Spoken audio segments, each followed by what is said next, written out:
right, and we are live, ladies and gentlemen. Mitchell Smolkin. Hello, Mitchell. It's great to have you on the show. Thanks for having me. Yeah, thank you for taking your valuable time to be here. I really, really appreciate that. Yeah. Happy New Year again, by the way. How was your New Year so far? It's been amazing, actually. It's been a really good start to the year. I got a good break, and I've been running a lot. So, like this morning, That's good. I went for a long run, and Stockholm is so cool because, 2 minutes from the city on my right were people doing cross-country skiing, and on my left were like military on horses, on like the royal horses. And I was like, how many cities do you find yourself where like people are cross-country skiing and then people are on horses, and you're literally like a minute from downtown? So yeah, it's been a good start to the year. That's awesome. I mean, I know I usually run during the summer, but in the winter, I haven't get used to living in a very cold country because being from West Africa. So I'm a bit afraid of the cold.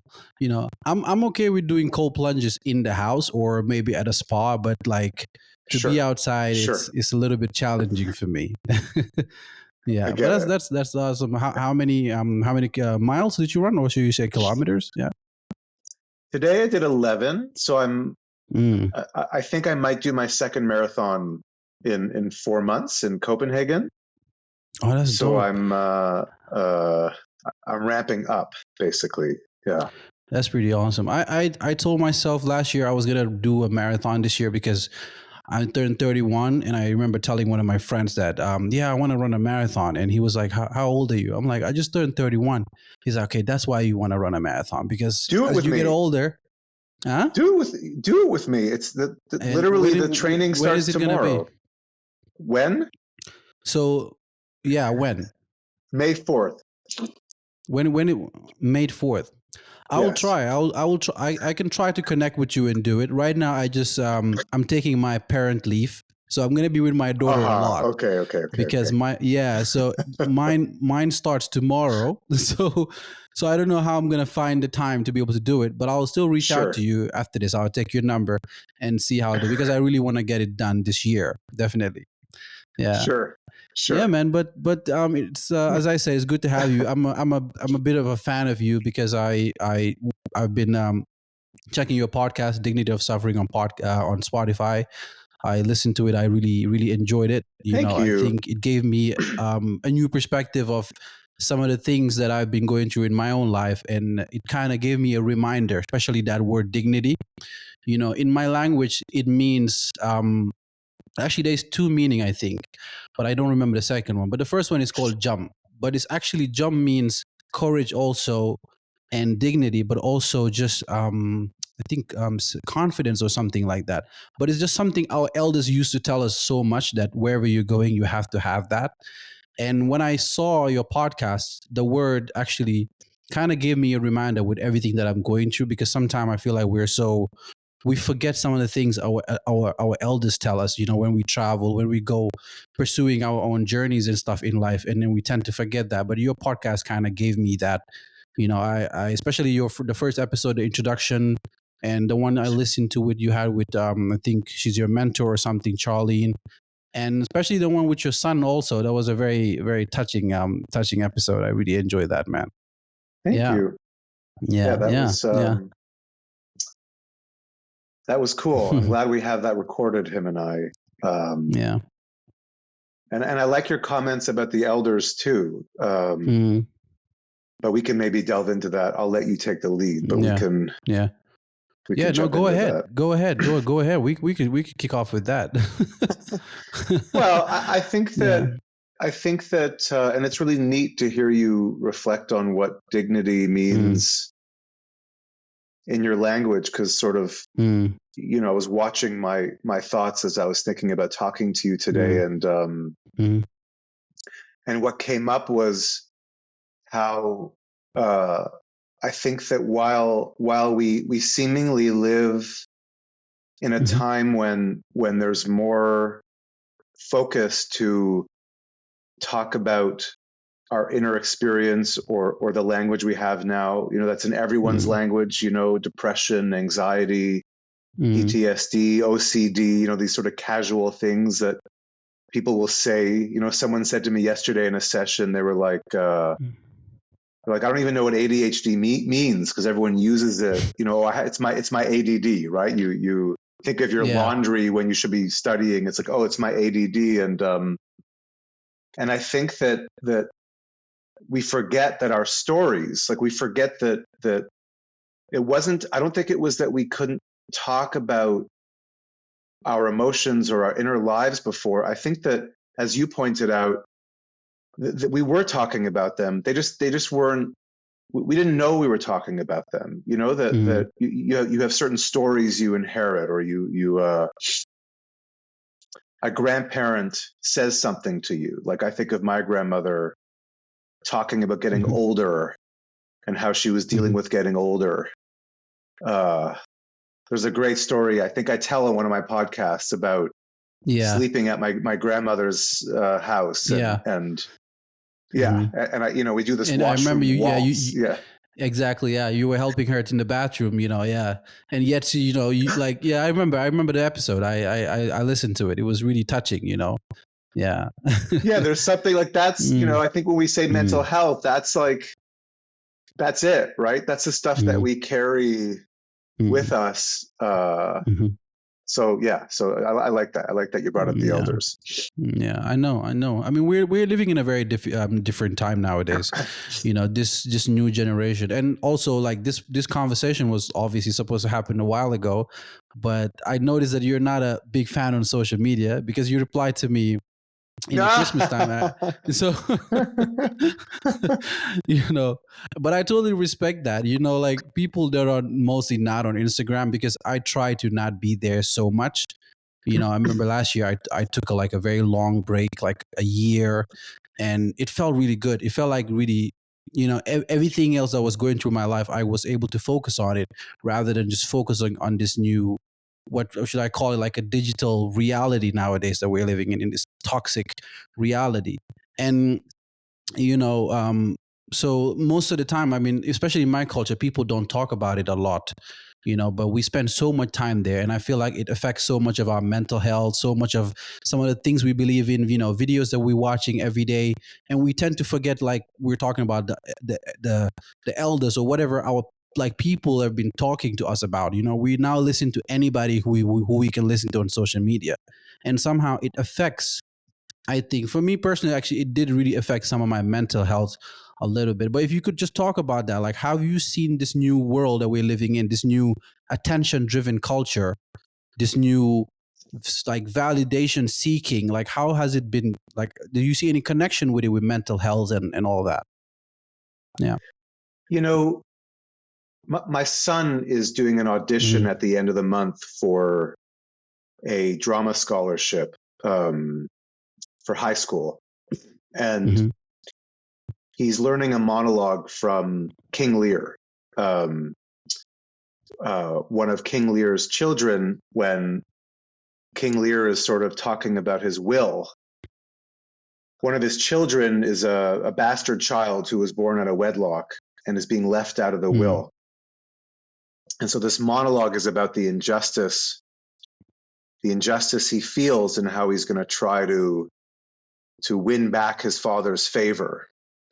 Or you think of Cain and Abel, or you think of stories from, about losing the favor of a father or mother, or of your country, right? To go into exile, like the Greek tragedy Medea, where she's exiled, her husband Jason, who leaves her, and Medea has to live this indignified existence outside of the kingdom. And then she takes her children at the end. She goes up in a flaming chariot. And the reason I'm mentioning all these things is because I probably have a different perspective on social media than others. Okay. And I respect other people's ideas around social media. I have a very good friend who leads a campaign called Look Up, where people, she has events where you have to put your phone into a container when you come into them, and you can't use it or look at it, or but I'm less on the side that social media or technology itself contains some kind of toxic or alienating property. That's not the reason I didn't write back to you or I wasn't on Instagram, was because of some conscious decision to I'm a bit older than you. Yeah. I just found that when I was doing that part of my work or with the podcast, that it just wasn't, it wasn't in rhythm with just who I am and how I operate. But my son, for instance, for him, his relationship to various aspects of social media, it's very ingrained in who he is, and there's no anxiety around it. So I don't. I think our focus on social media as being something toxic, or something that I think you pointed out, fear of others, or what they're going to say about us, which is why I talk about Shakespeare or Greek tragedies like that. The idea of being alienated or being humiliated or being by society or by our families, that didn't start with Instagram or Snapchat. You only have to look at Romeo and Juliet, where they end up killing themselves. They kill themselves because they can't, their families are not allowing them to, these shame predates social media. And so I think I would look at it differently. I think that if we focus too much on social media and raising kids or have arguments with them about it, there's another kind of betrayal that's taking place, which is that we're misunderstanding the new world that we live in, and that love is at the basis of everything. That if you love someone, children, family, if you work hard to love someone, then the kind of humiliation that can take place in life, whether it's on Instagram or it's at school, is going to be less powerful because a person feels loved. So it's not, as Gabor Mate says, not everybody who picks up a glass of wine becomes an alcoholic. And not everybody who goes on Instagram. Can I swear on the podcast? What's the? Yeah. Not everyone who picks up Instagram gives a shit about what someone says about them. But if you're not loved, and then these kinds of forums become an adjunct to your identity, well, then it gets tricky. But that can be true. Instagram. That can be a Scrabble club.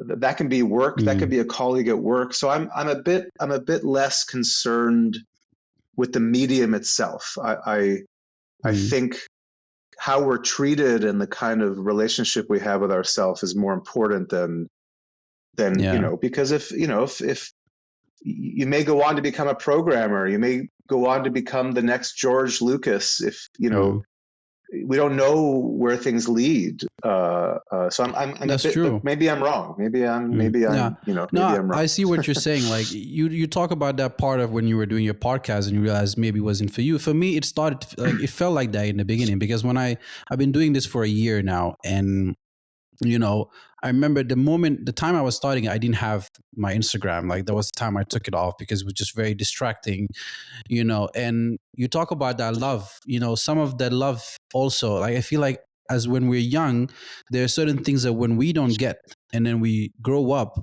and then now we start to seek it in these platforms, you know what I mean, which is to be accepted, to be loved. You create this new identity of yourself in a world that it's kind of not real, you know what I mean.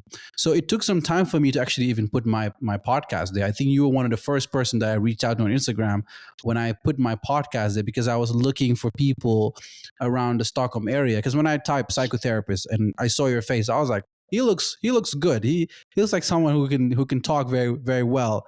And then that's, I clicked on your your podcast also, and then I just got to listen to it.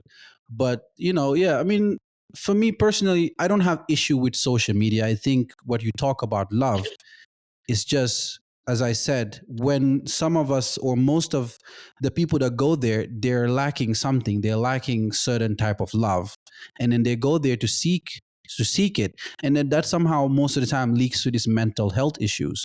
You know what I mean? And I'm sure maybe with your kid, I'm sure you're there to guide your kid. You talk to your kid, so he will have this self-confidence, he have this self-esteem. So social media becomes some sort of a armor in a way, like, or he can use it for his own benefit, he can use it for something actually better. So that's how I kind of see it. But when we lack that love, when we lack that when we don't have that childhood, for example, that we didn't really the right way, the right guidance, it becomes an issue.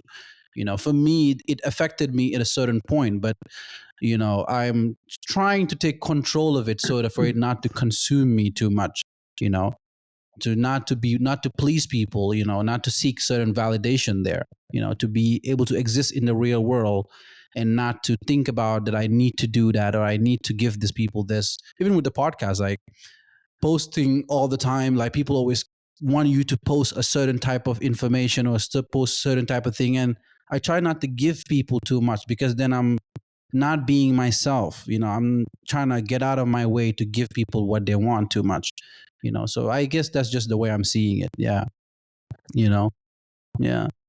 I think mm. that there's a big I don't know debate. whether what I'm saying makes sense to you. Yeah. Yeah, it makes a lot of sense. I think Yeah, it's yeah, yeah, yeah. two things that come to mind is, first of all, I don't want to come across as invulnerable around my son, for instance, being on social media, because I think there is a lot. There's a kind of algorithm that we know that Yeah. is very dangerous, and kind of we now know that certain organizations and people spend a lot of money to shape how we think and how we feel, and so that I think is really scary, because it's very powerful. And there's that great documentary on Cambridge Analytica on Netflix about their role in Brexit, about their role in the American election, and just shaping people's Yeah. opinion. So I'm, I think it's scary. But the second thing I wanted to say, which was I was listening to this podcast on my run today, and from the Freud Museum in London, actually, and to your point about posting things, about turning to certain sources for validation. Longer term therapy takes into account this idea that we can't, giving advice to people, or I think that was part of what was difficult for me on Instagram, was that I found myself getting angry a lot, because because like you have to distill something into 10 words, or like, for instance, about relationships, right? You'd see a post and it was like if you don't feel free, or like then you got to make a change, like like it's like, very yes, short. It's like, yes, I got to make a change. And it's like, well, wait a minute. I mean, nobody feels always free in a relationship, ever. Like no long-term relationship always feels free. When you go back to Plato, who wrote about relationships, Plato wrote and said, well, we're not supposed to feel free. that actually it's dangerous.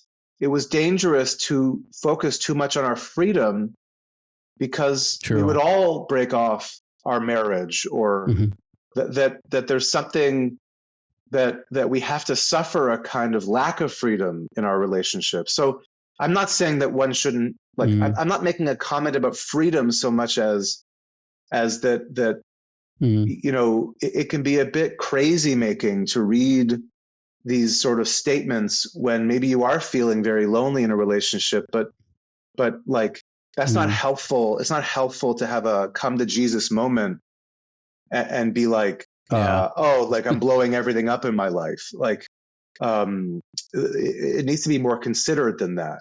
And True.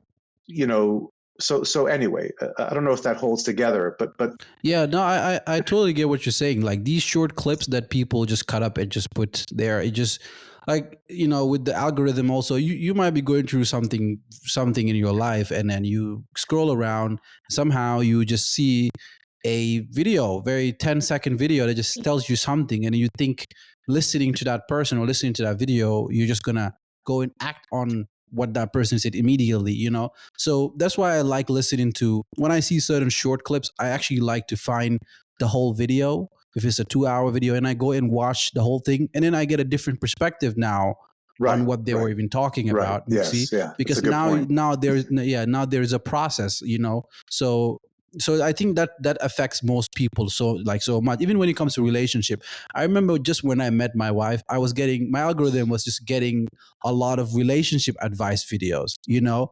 And I realized I was listening to them so much, and it was actually affecting my relationship with my wife in a certain way, because I was like, okay, I'm listening to this guy, he said something about marriage, this one says something about this and that.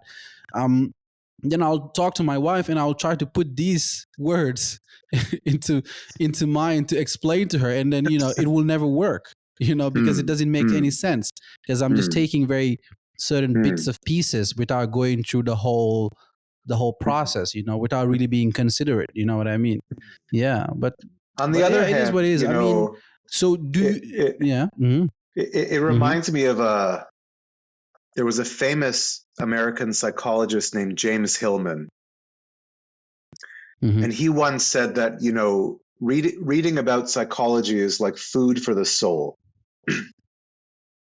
And I can totally relate to what you're saying, where we take bits and pieces of what we read or hear, and, you know, we try to put language with our spouses, and this is often something I deal with people, where we might reflect on something in therapy, and we don't know how our spouse is going to respond.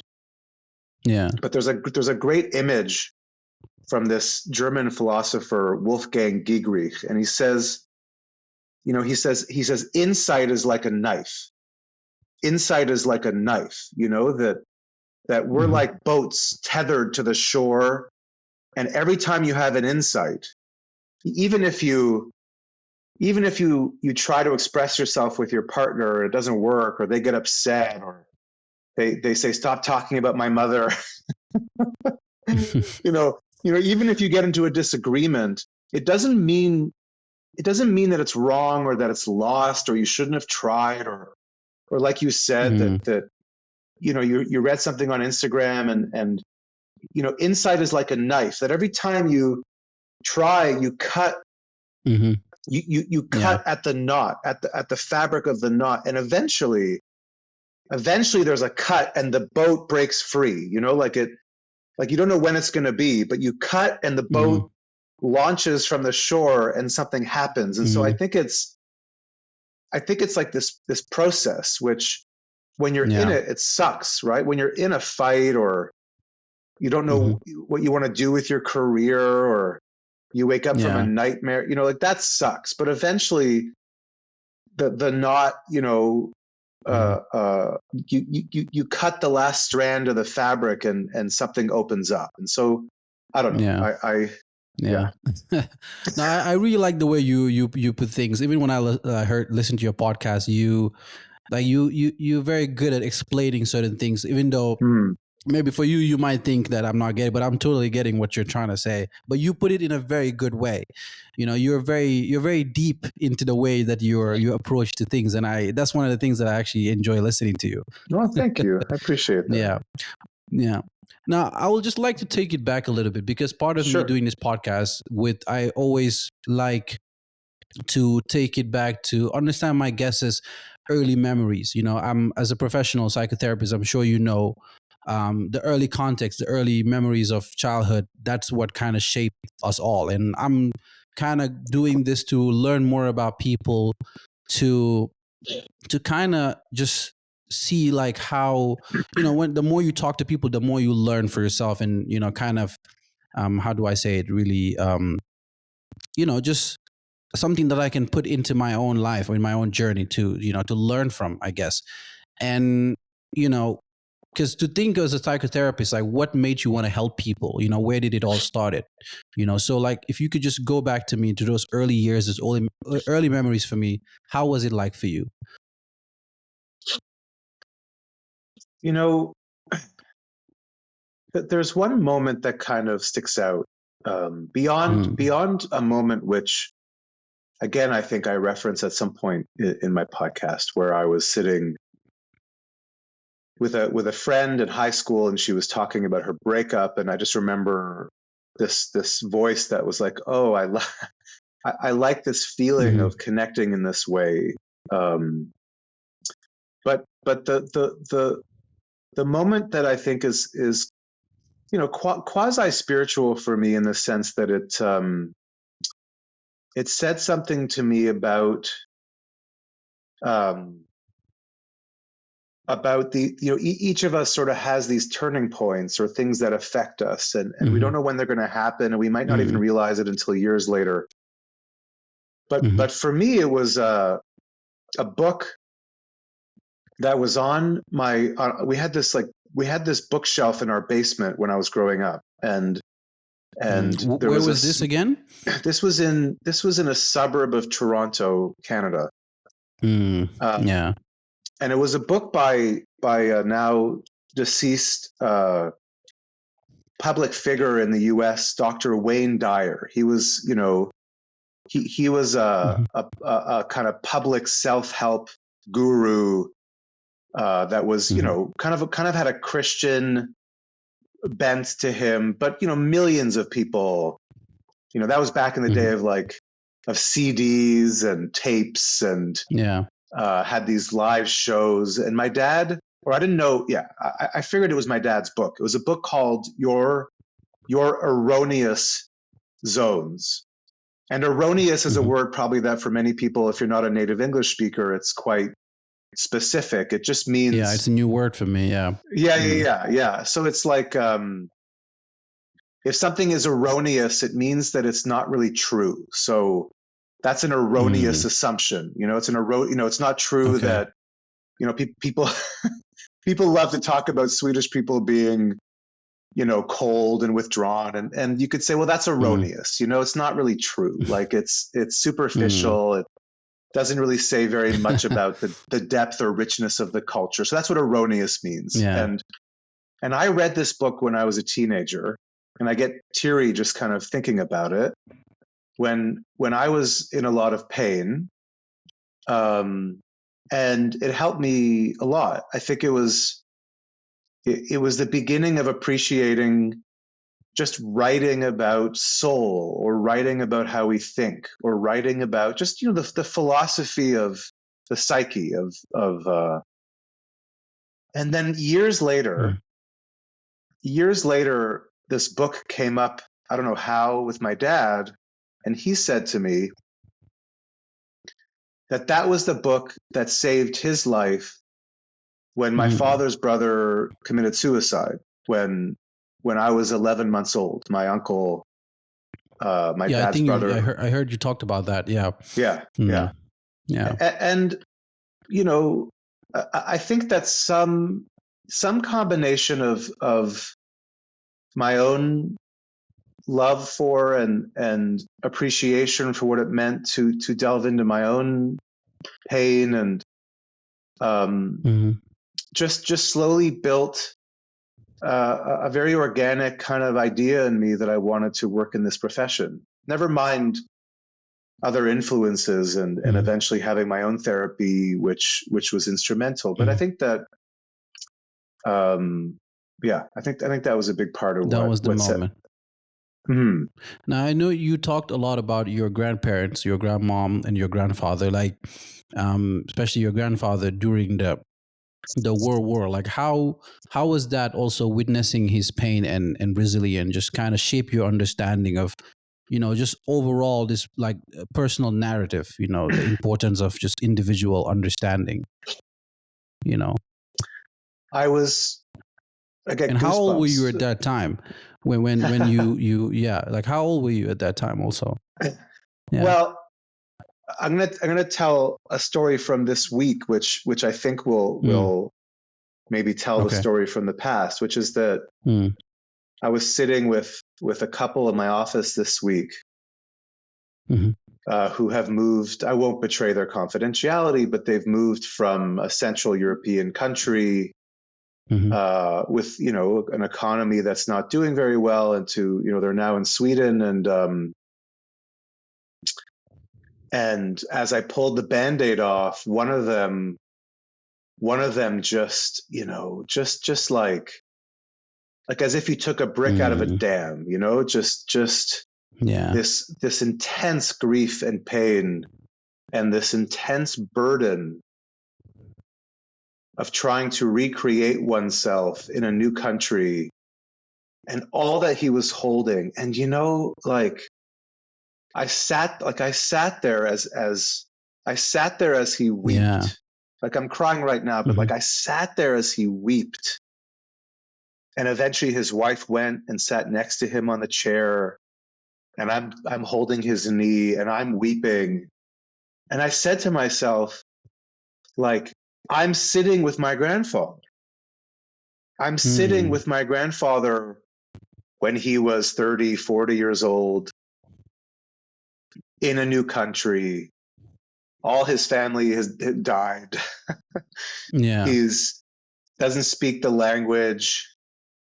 He can't practice his profession. He's been humiliated to an extent. And Mm. and in a way I felt so lucky because I mean I could go in so many directions here, and I don't know which one makes sense to Yeah. your question of what Mm. of how that shaped me or but Yeah. I think that I think we blame ourselves too much.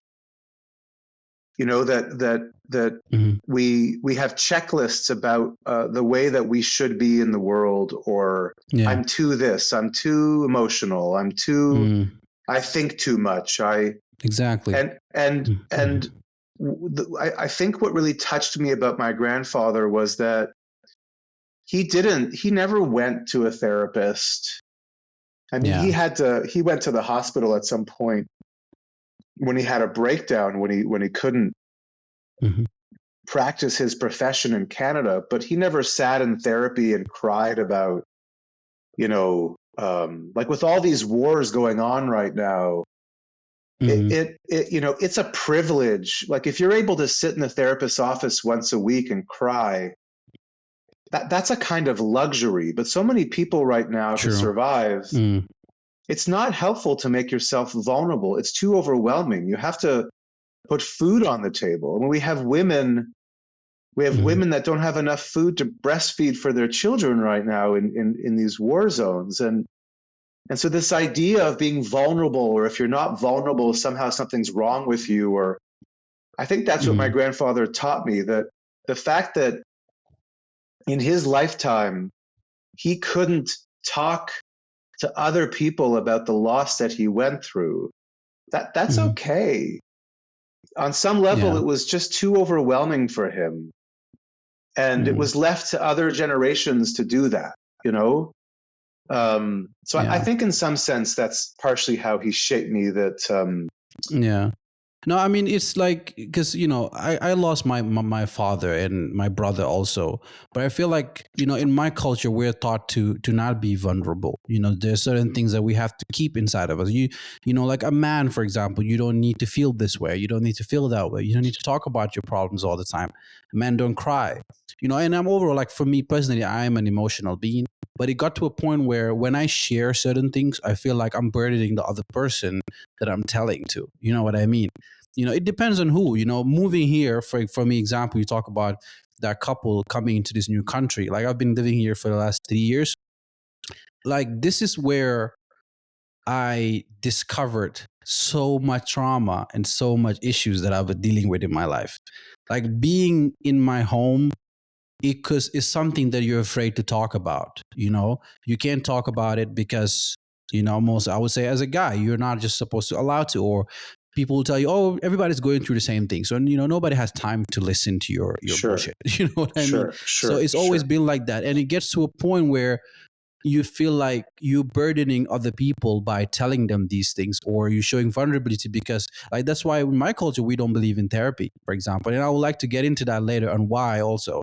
I mean, I've tried it, it just didn't work out. But that's that burden we feel when we tell our problems. And like, but it depends also, like, how much should you be talking about these Can I vulnerabilities? can I ask you Yeah. how you lost if you don't mind sharing, or do you prefer not to Yeah, talk about it? yeah. My he was, well, my brother passed away first because it was a very silly injury that he had, and then bad hospitals in Africa, and just didn't the surgery didn't went well, so he passed away.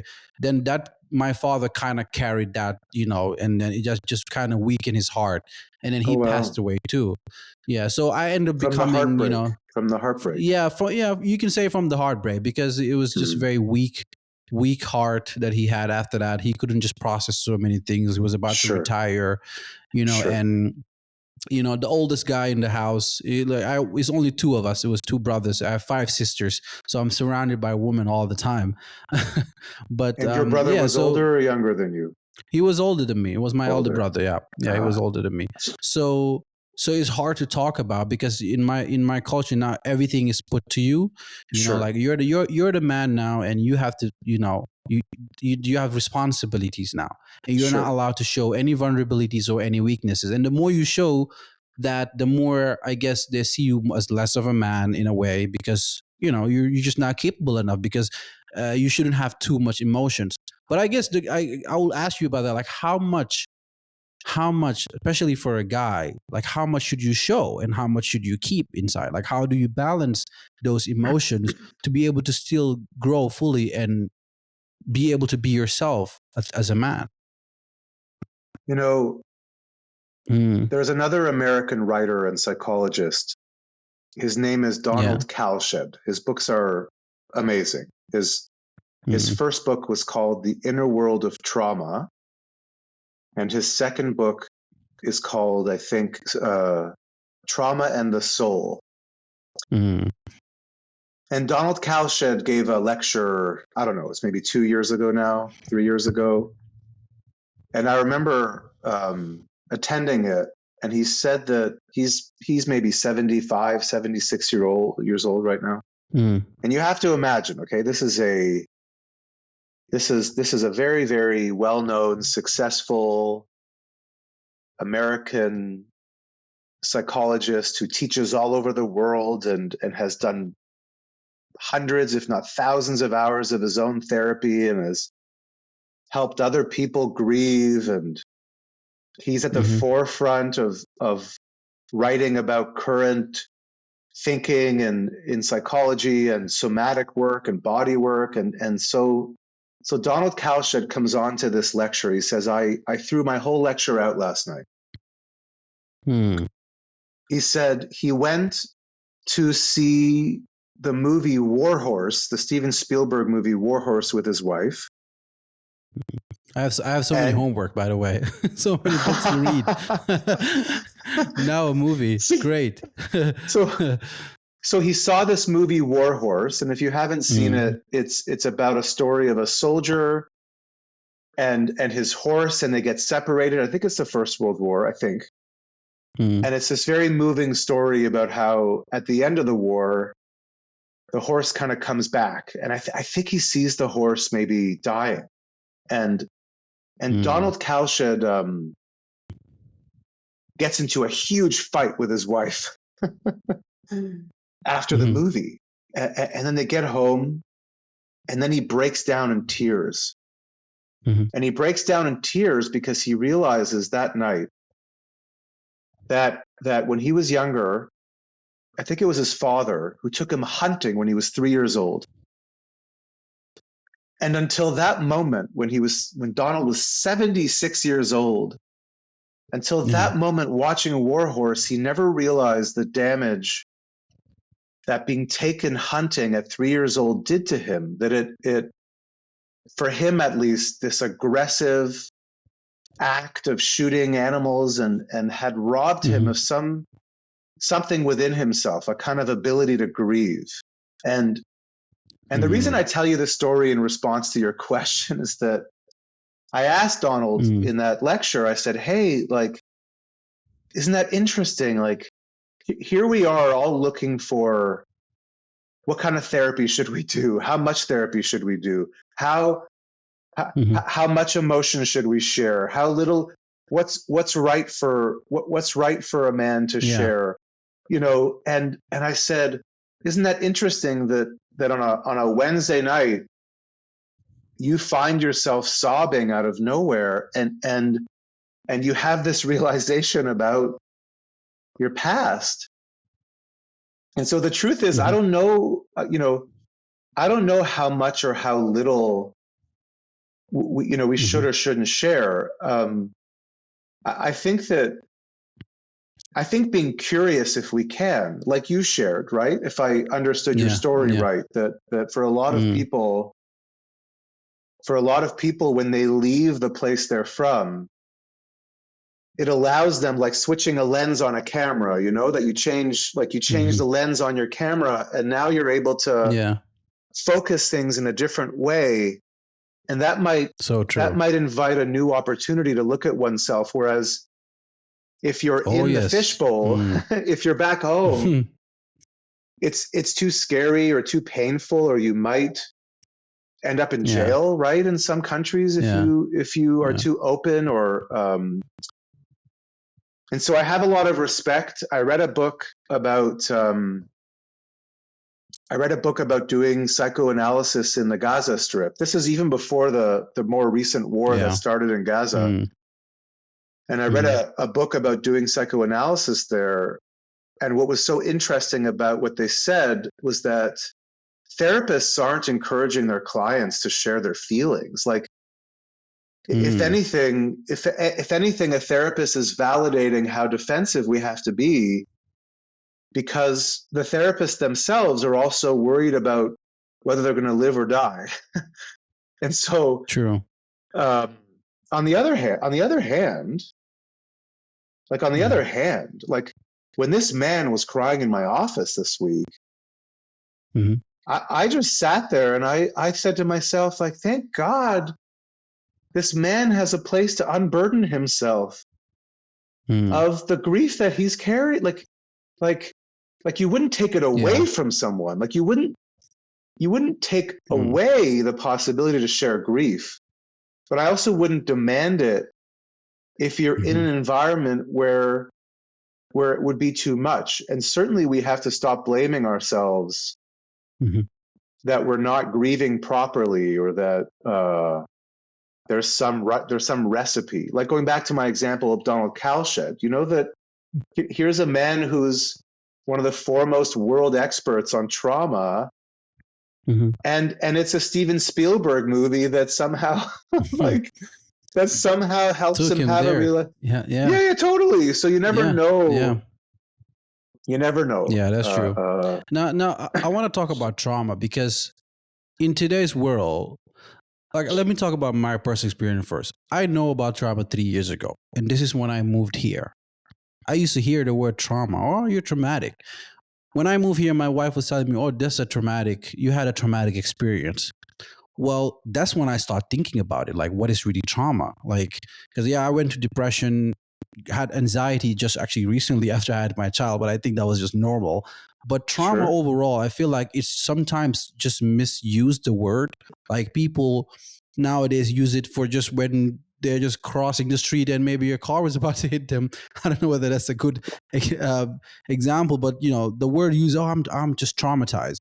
Or some people are just going through difficult times in their life and they use the word, oh, I'm traumatized. So if you could just help me and my audience understand what trauma actually really means, like how to define trauma.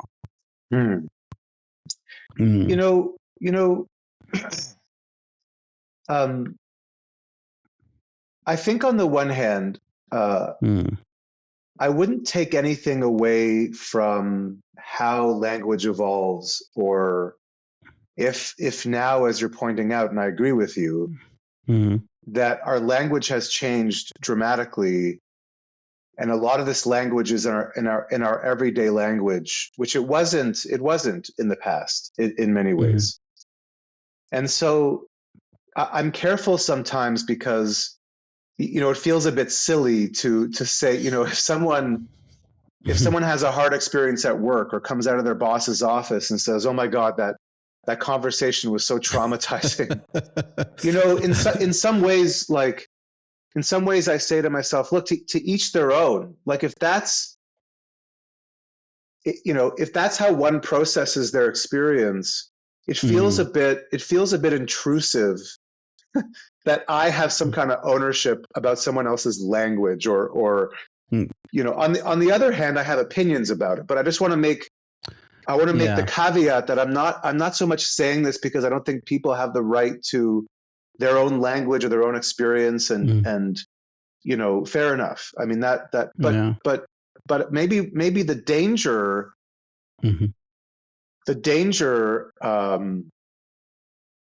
is that trauma. A really interesting story about when sort of trauma first started, or post-traumatic stress disorder in the past. They called it they had called it war nerves. So like after the First World War, and when modern day steam engines came into use. That's when a man named Pierre Genet, a French doctor, wrote about people who would get the modern day equivalent of like whiplash, right? When you get in a car accident, or it was called rail spine. So these steam engines were old and they would get into accidents. But there's a very interesting fact around this, which is the people who were diagnosed with rail spine were often businessmen who were able to claim financial compensation against the railway companies because they were on business trips and they would lose days or they wouldn't be able to go to work. And so they would be able to get money back and have the money to go see a specialist, and they had to create a term for this. Okay. Like modern day insurance, right? Yeah. In developed countries, and I know these terms are a little bit prejudiced in a way. What does developed and undeveloped mean? But in countries where people have insurance, I'm laughing because how many millions of people in the world have to go to work, and if you get injured, you're going to get nothing, right? You're going to be fired. Yes. Slave trade. You're telling me that slaves who would get injured would be able to go to a doctor and say, I have post-traumatic stress disorder. So capitalism, I think, plays a huge role when we talk about the origins of trauma, which was, I'm traumatized and therefore I have a claim. I can make a claim against a company or God or so I hope that context is important because when we talk about PTSD, or millions of people have experienced adversity and have had to just get up in the morning and go to work to feed the family. And I'm not saying that people who experience trauma it's not real. I'm just saying that the history of how we talk about trauma has to do with the history of those in power who talk about diagnoses, which had going back had to do with insurance companies and had to do with like being able to fill out forms to say this is what you have. Well, yeah. And while on the one hand people feel relieved when the feelings they're having are named, but going back to the beginning of what you said, people who write about trauma, there's a British Greek professor, Dr. Papalopoulos at the University of Essex. He works with the UN, and he writes on resilience. And he writes a lot about trauma, and he says, just because you go through something hard, it doesn't mean you're traumatized. just because you go to war, or just because you get into a car accident, or just because someone screams at you in the street, it doesn't mean that necessarily you're going to have traumatic symptoms from that. And he thinks that's a real problem, because in many ways it tends to focus on a kind of deficit model where we ignore our incredible ability to deal with adversity, which I think is partially why I started my podcast, which was that that it's through these situations that we learn about ourselves. And you would never wish war on someone. You'd never wish someone getting into a car accident. But these things happen. and they've happened since human beings started writing down their stories. And so I think that's, the idea that we have to remain curious about our experience. And if thought about in the wrong way, we can remain stuck a little bit in a trauma narrative that isn't helpful. What about this unconscious trauma that is talked about for most? I'm sure some of your patients that you've had that maybe had childhood trauma, because it starts at a certain age sometimes that is also unconscious, and as you grow older, then it shows up somehow. Like, how do you define that trauma, that as I guess they call it, a wound that is inside there that is not really dealt with for a while? Like, how do you redefine that one also? Like, how do we approach that one? There was a lot of work that was done on a diagnosis called I think it was called developmental trauma disorder. And the person who headed this up was a man named Bessel van der Kolk, a Dutch psychiatrist who works in Boston. He's famous. He wrote a best-selling book called The Body Keeps the Score, and he talks about this. They begged and they pleaded to have this category included as a kind of definition of what people go through, and it wasn't accepted, even though he's a rock star psychiatrist. And a lot of this started with sexual abuse and just the rates, that people were in denial about, as you're pointing out. My take on it, and why am I starting with him? Because if to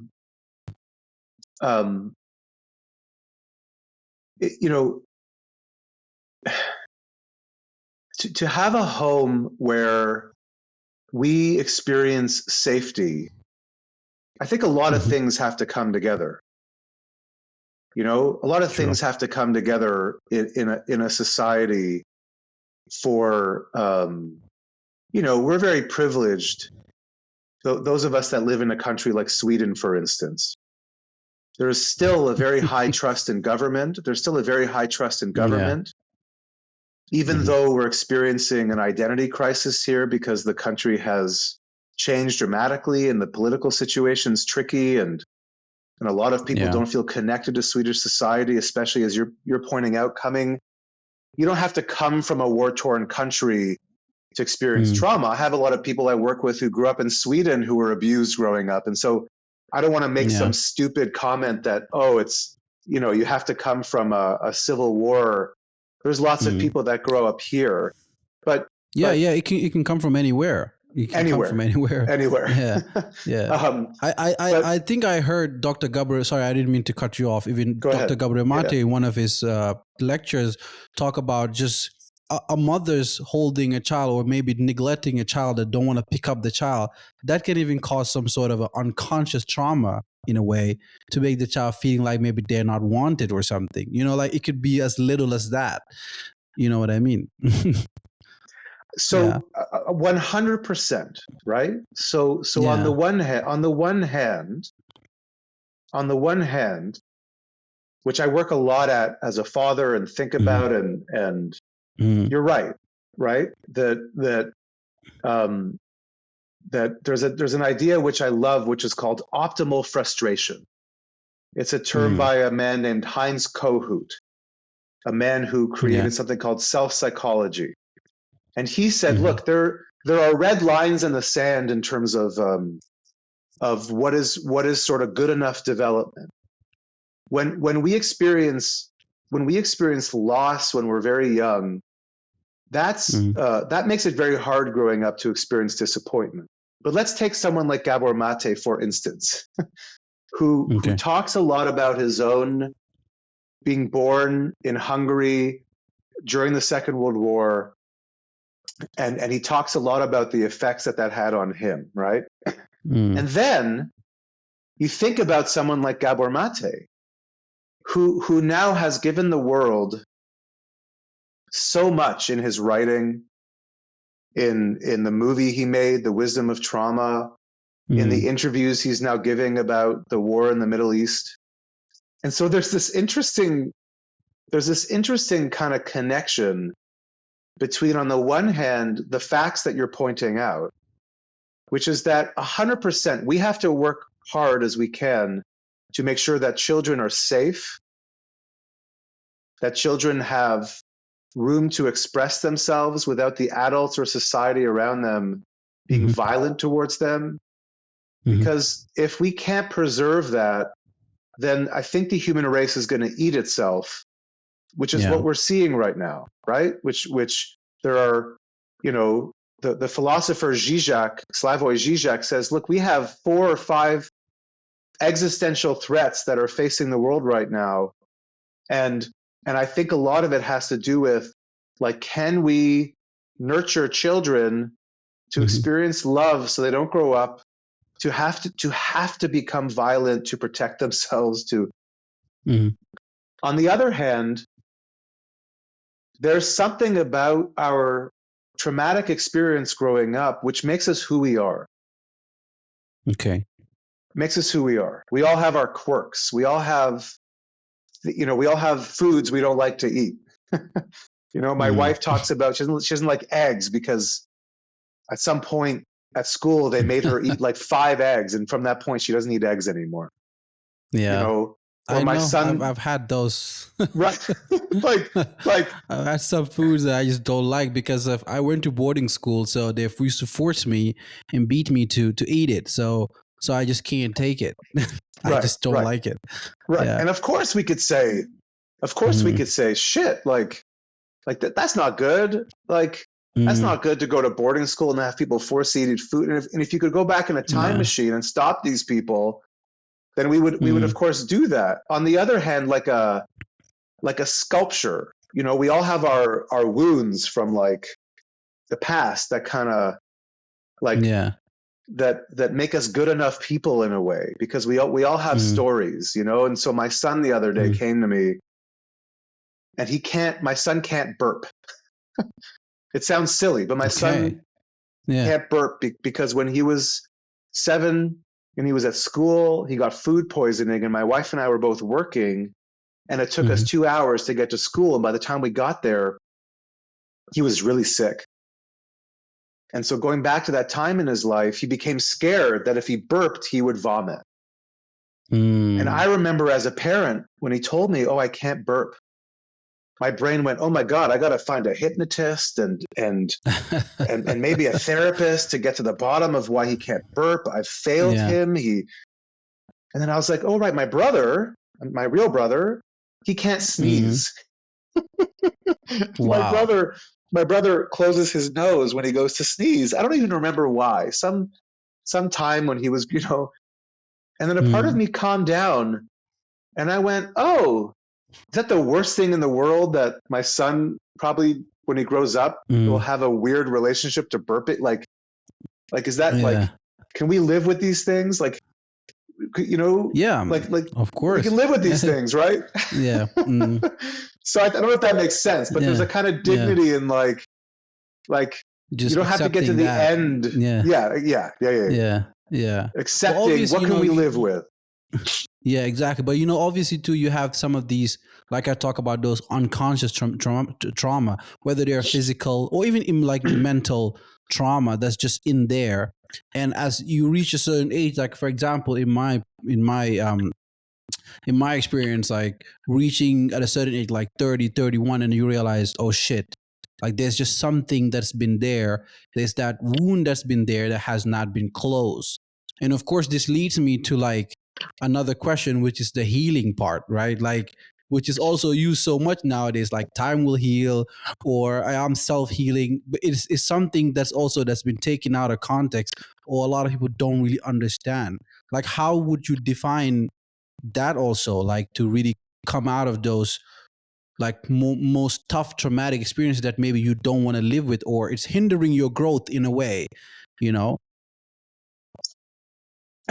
Mm-hmm. There's an essay it's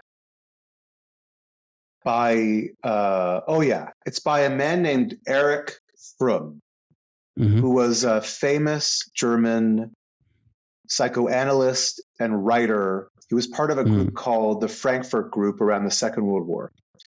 And the essay is called Psychoanalysis and Religion, which doesn't seem related to what I'm going to talk about. But in that essay, he says that the most important thing going to therapy is to develop a sense of curiosity.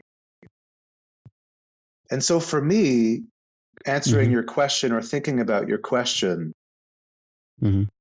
we don't know, the whole idea of the unconscious, it's unconscious, meaning we can't know it. Yeah. We can't know it. That's once we're talking about something. Oh, here he is. That was so cute. That was an appearance. Great. That was my awesome. eyes were I was closed. waiting for it. I love that I was talking about things we can't know with my eyes closed and the cat was in front of my face. And then exactly. So I think we can let ourselves off the hook that you can't be on some wild goose chase to find out what you're unconscious of, because the second you start thinking about it, it's no longer unconscious. But but we can, if for instance we become a parent, we become a father, a mother, or we move countries, or we get a new job and we find ourselves paralyzed with upswells of huge emotion or nightmares or pain or grief. I think that the best thing we can do is just try to develop an attitude of curiosity towards ourselves. And that, I think, if we can manage it, if we have the resources, if our society allows us to be curious, as you pointed out earlier, growing up in Gambia, if I understood you right, and that it took moving away to sort of be like, oh, I can explore things in a different way than I could at home, or because going back to your earlier question about development and about the mother holding the baby, and this is the work of a woman named Beatrice Beebe. It's amazing, her work. And she did work with babies and mums, and she filmed babies and mums for 10 years when they're infants, and she coded it. So she slows it down to second by second interactions. And one thing she noticed was that if a mum, and let's not criticize mums, it could be dads, it could be caregivers, it could be teachers. It's not just women or men, or it could be anyone who is there to make it safe for a baby. If a mom or a dad or a caregiver is depressed or angry or not, like let's say they have a lot of anxiety and they're not sort of curious about it or going to get help, what she noticed in these videos was that when a child expresses themselves, when you're in the park and a baby goes to look at a bird, and the mom was in the middle of playing with the baby, and the baby all of a sudden gets distracted and looks at the bird. You know what she discovered? She discovered that the caregiver will get angry with the baby because the caregiver will feel like this baby who's 6 months old is being aggressive towards the caregiver, as as in, oh, now you don't want to pay attention Mm. to me. Oh, now you're disrespecting me, right? Oh, you're paying attention to Okay. that bird. This little game I'm playing with you is not important to you. And she freezes the frames, and you look in the eyes of the mom or the dad, and there's disgust already when a baby's 3 months old. And so going back to your Wow. question about what do we do if we have experiences that are unconscious to us, but that are made conscious through childbirth or through Mm. losing a friend, Mm-hmm. then the reparative work has to be to somehow, at some profound level, rebuild or build for the first time that kind of curiosity that Mm. couldn't be given to us by our Mm. society or our caregivers who were in too much pain when we were Yeah. little and couldn't make a space to play with us, to allow us to look Mm-hmm. at the bird or to ask questions. Yeah. Often all of us turn to things that don't help us. We eat, we spend money, we Mm. betray our partners, we Mm. we drink, we do drugs, we do things Yeah. that make us feel better, but don't allow us to be curious about what's happening. And so I don't know. It's a Yeah. long-winded answer, Yeah. but to Mm. try to Now, maintain I an think attitude of I think you mentioned something similar to that. Like you talked about it in your podcast. I think you say name it to tame it. You know what I mean? In my understanding of it, it's like for me personally, I have that. Like when I'm very curious about something that's going through my mind, I kind of the way I name it is just basically having that self talk with me and just analyzing whatever the situation that I'm going in. Because I guess part of healing, because I was talking about healing, it's most of the time people see it as okay, you go to therapy. And I talked about I had certain misconception of going to therapy because I tried it, even though it was just for like 2 weeks. But I ended up talking about so many things that it ended up making it more worse for me on all the things that I was dealing with. So I kind of build this understanding of as a guy, like it's just hard for me to talk about my feelings where I actually just need solutions to whatever that I'm going through. So I think that's why so far I've just kind of been holding back. But when it comes to just talking about it to myself, writing it down, right, whether I'm journaling it or I'm writing it as a diary and really analyzing the situation that I'm going through, it actually helps more than to just to just like rather like to just be more curious about whatever that's going through my mind. So for me personally, that's how I've just been approaching it. But like I don't have issues with people who go to therapy. I think some people need that certain guidance. You know what I mean? So yeah. well, and I think you're Mm. making a very important point because we Mm. talk about therapy or mental health or I'm not a big Mm-hmm. fan, frankly. I'm not a big fan of these sort of mental health campaigns, to be honest with you, for the very reason that Mm. you're mentioning, because Yeah. we have to come to certain things in our own time. We have to come to Okay. things in our own, we have to have the dignity. My grandfather Mm-hmm. he couldn't even tell me the names of his parents. Should he have gone to a Mm. therapist? Oh, you didn't go to therapy, grandpa. Like, Mm. it Yeah, and was too that's the thing. You pain. hear that so much nowadays. Like, whatever happens, oh, you need to see therapist or you need to talk to someone. You know what I mean? So it's that's like so much that you hear nowadays. You know?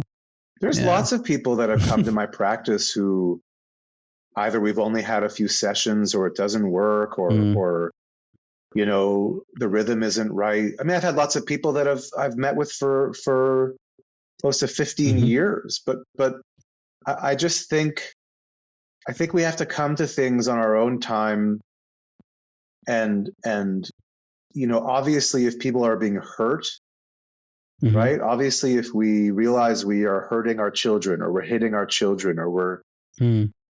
our pain is coming out in ways that or we're hurting ourselves. I mean, the hope is that we Mm-hmm. could find some way to but like you said, you go and you talk for a few sessions, and it makes it worse. And that's something we talk a lot about as therapists, that we're not these benevolent healers where, oh yeah, coming to see me is going to make you feel better. It might make you feel worse.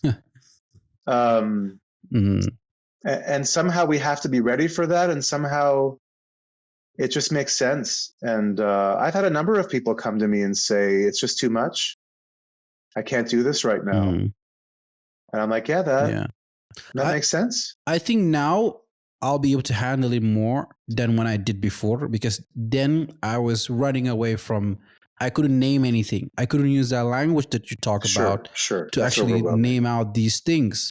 So there has been growth by just doing more self-talking and just acknowledging and just being curious about whatever that comes through my mind. But sometimes, especially when it comes to grief, for example, it's something that, I had a podcast, I had an episode last just the end of this year with one of my aunties. She's an auntie of mine, and we were talking about both losing our parents and how she's been able to move on. But for me, it seemed to be something that's still lingering in my mind, and I can't seem to understand the gift and the pain of it.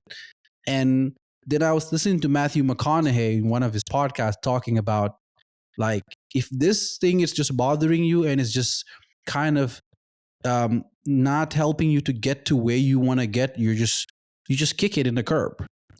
You know what I mean? And if you do that, also you feel like you're ignoring things or you're just being afraid of it. So how could you balance, like, how can someone deal with that? Either kick it in the curb and just act like it didn't happen, or just facing it and learning the gift and the pain from it. Am I hearing you right? In one of Matthew McConaughey's podcasts, he was talking about like just kick it to the curb. Did I hear you right? And yeah, like, for example, just dealing with grief or whatever that you're dealing through with life. Yeah, and just kind of just act like it just didn't happen. And you tend to want to do that because you're like, okay, is that a good place? Is that a good way to do it? Or did it just work for him? And I know some people that it worked for, especially in my culture where I'm from. You meet people who have been through so much in their life and they just pretend like, oh, nothing happened. What are you talking about? No, nothing happened. And you're like, how are you functioning? You know what I mean? So, and you somehow be like, whoa, like, that's really cool though what you're doing. I just don't know how to do that. It's hard for me to ignore that this happened in my life. My dad, my dad would always tell this story about this social worker that he saw for like 2 or 3 sessions after his brother died, and the social worker. My dad told me the story at least 30 times. And he would say, "Yeah, he told me." Just put it in the box, put it in the box and just keep it there, and I'm not saying this as a criticism. I want to be really clear. I'm saying it because I find it kind of charming, and I find that you're kind of reminding me, and I think my inner dialogue would always be like, that's bullshit. And the social worker was like, you're good. You don't need me anymore. You're good. And frankly, it's like, okay, why not? I mean, if that, like, my dad was a great dad. He was warm. He's still very supportive. I knew I meant a lot to him. Family was very important to him. Sure, he has the death of his brother and certain experiences affected him, and I didn't get to know parts of him. But like, I don't really have an answer. Something may, like with my grandfather, things may have to go to one's grave in a box. And true. Yeah. And I think that Jung, even though Carl Jung was one of the greatest thinkers on dreams, for instance, or when people talk about dream psychology, often Carl Jung is one of the thinkers that people bring up. But he once said, even about dreams, he's like, dreams are like apples on a tree. Like sometimes you get to eat the apple because you get there and the apple is ripe. Sometimes an apple never ripens. No. Sometimes an apple falls from a tree and it's the most delicious apple in the world, but no one ever sees it, and it rots and it disappears. And I think that's true of our memories or our unconscious trauma. Some of it we're going to be able to chew into and like taste and cry and like talk about or write about. Other parts of our past we're never going to even know that we're because we're limited in time and energy, and we want to watch Netflix, and we don't want to go to therapy. No, but you're saying you don't have the answer, but that's actually a great answer, because you just gave me a new perspective. Because when my father died, I wasn't around in the hospital when he passed, and like he's a very unique individual. Like his mother passed when she gave birth, and his dad passed away when he was like 7. So he was just given away, and he turned out to be one of the most successful men in the Gambia, running a very big business. And yet he was the happiest person I know. I don't know what he was dealing with, but as I'm dealing with mine, I'm thinking so much about, was he dealing with this, or was he putting everything in the box also? Like if I could have that conversation with him to unbox some of the things that he had dealt with, you know what I mean? So some things you just can't, of course, you just can't deal with. Like he's probably just packed it and just went to the grave with it, and then that's just it. And I sometimes try to have these conversations with my big sister on, just because by that time in 2015, I didn't really have the language. I wasn't really going through certain things to be able to have conversation with him, because, African dads are very special. There's certain conversation you just don't have it. So, but now I think that's one of the issues that I deal with a lot. Just to want that one more conversation, to just be like, how was it like for you? Because I need to find my way to where I'm going. Like, how did you deal with yours? Because I'm privileged. Like you left me with stuff, but and somehow I'm still stuck. But you somehow managed to reach done whatever that you wanted to do in life, I'm sure. So it's kind of like that in a way. So you've answered that really amazing, because you made me think about it like that. Yeah. So it's sometimes it's just what it is. Thanks for sharing that. That's sweet. Yeah, I want to talk about Sweden a little bit also. Like, how long have you been living in Sweden now? It'll be 6 years this summer. And how was it like for you? Like, why did you decide you wanted to move to Sweden? Oh, it was pretty simple. My wife got her first academic job here after finishing her PhD. It's funny that it's always the wives. My wife's she's from here, and I ended up here. Yeah, we met in the COVID times, and we were going to move to America or stay in Gambia, and Sweden just seemed to be the only place that made sense, and the economy was just really good. So we're like, okay, this is it. Yeah, but like, I should say she's not Swedish, so neither of us have any connection to Sweden at all. Okay, yeah, wow. Yeah, but like, how have you been able to really fit in the society here, in the country? Like, how has it been for you? Have there been any struggles, any things that, I guess most people that move here fresh, whether it's the cold, whether it's just what they call the individualism that has just been here so much, the lack of that close knitted community family that the most people kind of go through when they come to this place. I have to say, I feel very lucky, and maybe it was the time of my life that I came here. Maybe it was because I was preparing unconsciously, because I knew my wife would eventually be looking for a job. Certainly I remember like the first Christmas and missing some friends, but I was very lucky. I was able to work here right away. I've made very, very good friends. Colleagues, neighbors. I've really, That's I'm also great. a professional singer. So Mm. I did a Yeah. concert Yeah, at I one. gotta admit, I saw some of your YouTube videos. So I was I just, saw I some did of a your YouTube concert in video. Yeah. November, and Mm. Oh, SVTV nice. filmed it, and so it was on SVTV Play like this week, and so I had people writing me like, "Why are you on my television?" And I was like, "Oh, like Pretty cool. it's really cool." I was like, it's like to be able to come to a society and be included. I feel really lucky, and my Mm. heart goes out to people that come here under different circumstances, that maybe there's Yeah. certain racialized profiling Mm. or just the limitations, because um, I think it's Yeah, man. hard. Yeah. Yeah, Hmm. No, yeah, it is. It is hard. I think that's the one of the reason why I'm asking, because I'm really trying to get into more. I had an episode that I did a couple of months ago, which is called "Is Sweden Really That Bad?" Where I talk about the how the society here is built up. Because I watched a documentary called "The Swedish Theory of Love." I don't know whether you've ever had the opportunity to no, I've watch never it, seen but it. if you haven't, yeah, you should really watch it. It's very interesting on the Swedish society and how it was built.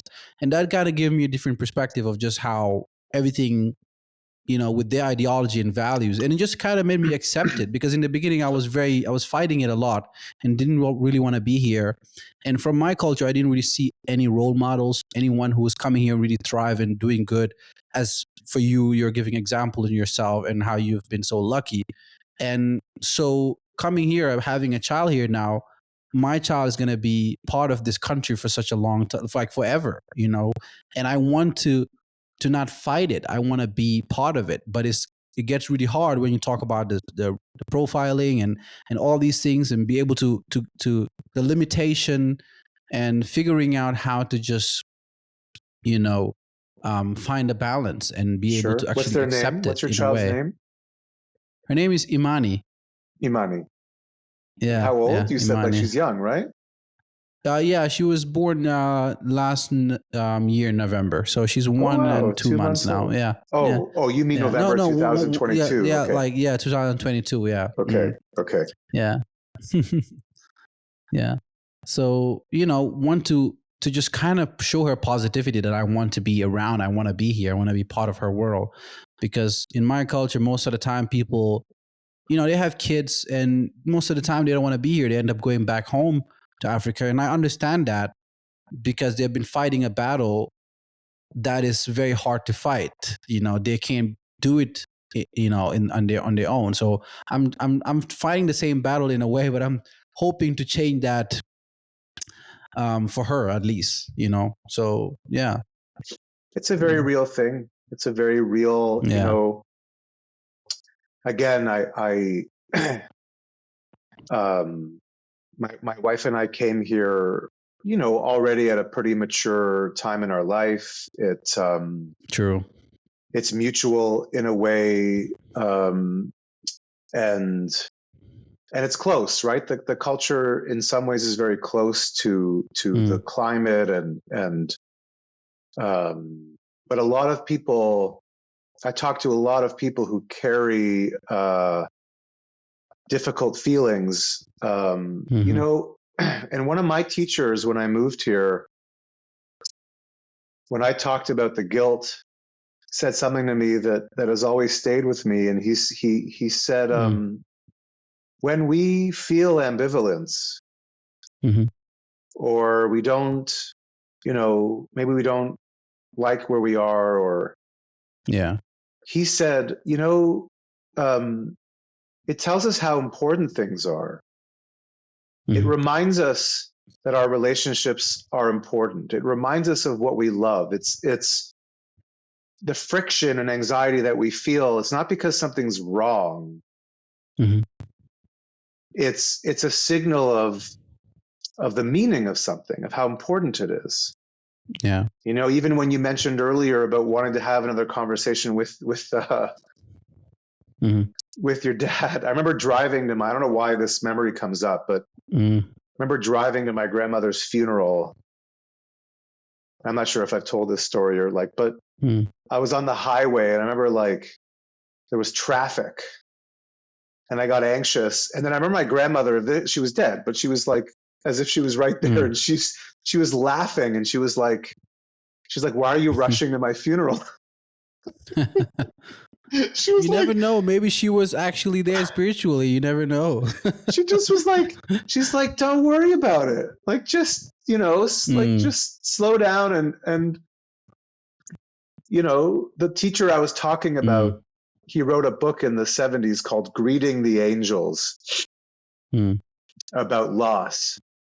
And I think that one of his comments about these conversations we have with ourselves about lost, about people that we've lost, they're the relationship is continuing. The conversation itself is the way the person is being remembered, even if it's an incomplete conversation, even if there's holes or sad, it's that's the kind of the poetry of how that person still lives in our life. It's the immediacy of it, which I always loved, that it's. Yeah, that's true. Well, Mitchell, I will just want to ask you a final question on dignity of meaning. So how can we find and maintain integrity and resilience while going to, difficult time? How can one really find dignity in their suffering?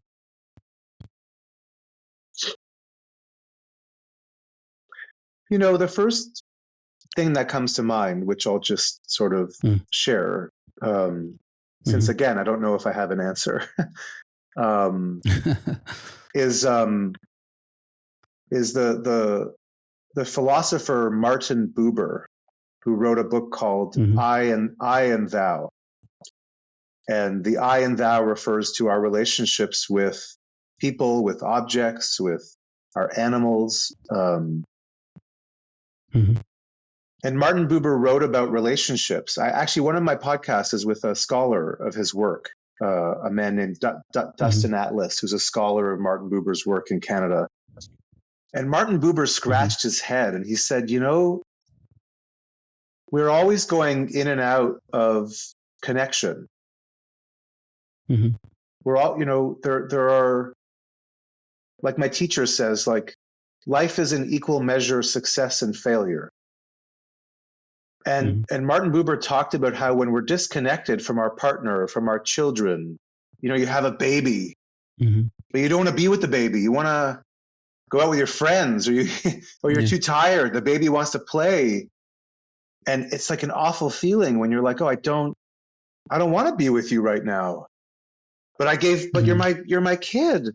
And so I think Martin Buber scratched his head and was like, how do we suffer those moments when we're disconnected and the things that we love don't mean anything to us? Our job, you can be in the middle of your podcast and be like, why am I doing this podcast? Or I can be in my therapy room talking to someone and then I'm out of body being Just like, why am I a therapist? I don't want to be a therapist. For a few minutes, it seems ridiculous what I'm doing. I want to be, I want to go plant trees in the Amazon. And so I don't know if we can, I think that probably what scares us the most is when we don't have any dignity in our life, or it feels meaningless, or, and I think that just talking about that, or at least acknowledging or knowing, not that it helps when we're in it, because it sucks when we're in it, but at least including that in the conversation that the other side of life is not knowing. We're moving to England later this year, and I had to just remind myself. Oh, thank you. I had to remind myself that just because I don't feel well about parts of our move, it doesn't mean it's wrong or I'm doing something wrong. That's this kind of cold, metallic unfeeling part of any process where we're being torn apart, and how we survive that. I mean, I don't know. I'd be a fool if I suggested I knew that. Yeah. Yeah, but I get what you're saying. It's really important to have that, as I mentioned in the beginning of the podcast, is something that our elders used to tell us about, and is something that we really forgot. And I appreciate you reminding me that. So are we getting another season of the podcast, or is that it for you? I know you talked about in your last episode the endings, and you've explained it amazingly on, endings without kind of having to feel in a way sad about it or something. When we end something, is just ending, and you talked about that in that way. But I think you should bring it back. I don't know. I have you should continue to do it. I have a best friend who I've known now for 30 years, and he's also a psychotherapist. And we're talking about maybe doing something together, because I'm like really into this British podcast called the Rest is History. It's a fantastic. I don't know it. No. Yeah, it's fantastic. These guys are. I'll check it out. Yeah. These guys are amazing, and my best friend and I, because we both have families, we don't talk enough. Like, but when we have the time to talk, we talk a lot about psychology, and so I'm thinking of maybe starting a podcast with him, which would certainly obviously cover some of the territory that I did in the Dignity of Suffering, but expanded, I think, to male relationships and masculinity, and so that's maybe something that I might cook up. So yeah, that would be amazing, because especially that those topics you mentioned is something that's really needed nowadays. I found myself listening to a lot of those nowadays, because I'm more a fan of Joe Rogan, and there's this guy called Brute. He's more talking in Twitter with these spaces and stuff. We talk a lot about masculinity and men's therapy and all of those things. So if you make it into like these regular conversation that you guys have, I'm sure, every day, and you just put a camera on and record it, it'll be more authentic, and it'll go far. Yeah, it'll go far. Thanks for that. Yeah, and it'll help a lot of people. Yeah. And I'll send you the marathon plan, so in all your spare time you can you know what, do that instead of going to the gym. I can start running again, because I love running. It's so freeing. It's just the winter, but I love challenges. That's the thing about me. You forget about it. You this morning was awful when I first went out, but within 10 minutes, anyway. Thanks so much for having me on. Really appreciate it. Yeah, really appreciate that. Thank you so much. I learned a lot today, and cheers. We'll stay in touch. Okay. Yeah. All right. Thank you. All right.